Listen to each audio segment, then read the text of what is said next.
of all the people in Donald Trump's cabinet, I've always thought that I didn't want any of them in their position, but I always thought that if any one of them was the most normal, it was Marco Rubio, right? Even though he sold his soul on the altar of Trumpism, even though, he knew exactly who Trump was, but still went to work for him, he wasn't this weirdo extremist, right? He seemed like he was still a guy that you disagree with politically, but at least he was he wasn't the Pete Hegseths and the Pam Bondis and the Kash Patels of the administration, just absolute fucking loons, right?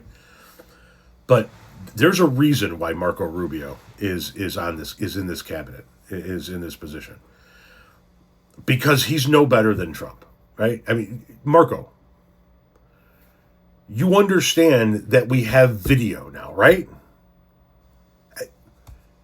Everything you say is being recorded, and if you say you didn't say it and you said it, you're going to be shown to be a liar. Yesterday, you told us that Israel was going to strike Iran, and that's why we needed to get involved. Today, the president said that Iran was going to get involved. Yeah, your statement is false. So that's not what I was asked very specifically. Were you there yesterday? Yes, I asked you a question. No, were you the one that? Because somebody asked me a question yesterday. Did we go in because of Israel? And I said, you were asking me that. You from that follow up, and I said no. I told you this had to happen anyway. The president made a decision, and the decision he made was that Iran was not going to be allowed to hide behind its ballistic missile program, that Iran was not going to be allowed to hide behind its ability to conduct these attacks.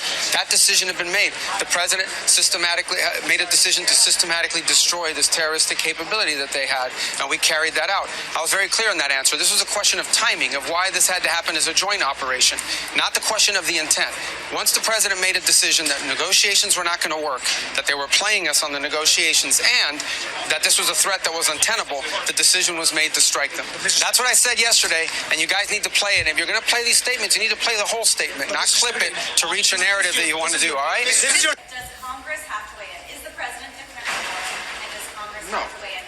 And was there an imminent threat? Did you tell lawmakers that there was an imminent threat? There absolutely was an imminent threat, and the imminent threat was that we knew that if Iran was attacked, and we believed they would be attacked, that they would immediately come after us. And we were not going to sit there and absorb a blow before we responded, because the Department of War assessed that if we did that, if we waited for them to hit us first after they were attacked, and by someone else, Israel attacked them, they hit us first, and we waited for them to hit us, we would suffer more casualties and more deaths. We went proactively in a defensive way to prevent them from inflicting higher damage. Had we not done so, there would have been hearings on Capitol Hill about how we knew that this was going to happen, and we didn't act preemptively to prevent more casualties and more loss of life. The U.S.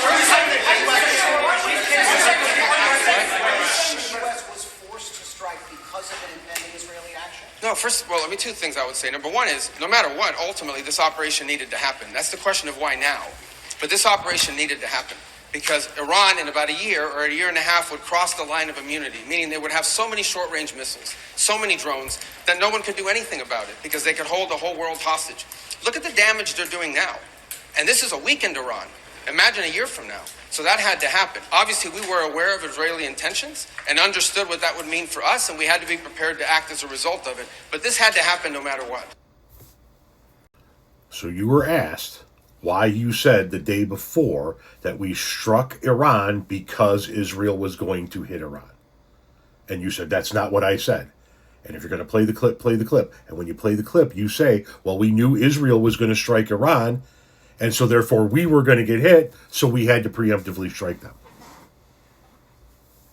So we hit Iran because of Israel.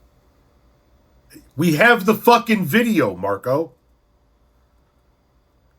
You don't play this lie to the American people right to the camera bit as well as Trump does, and you never will.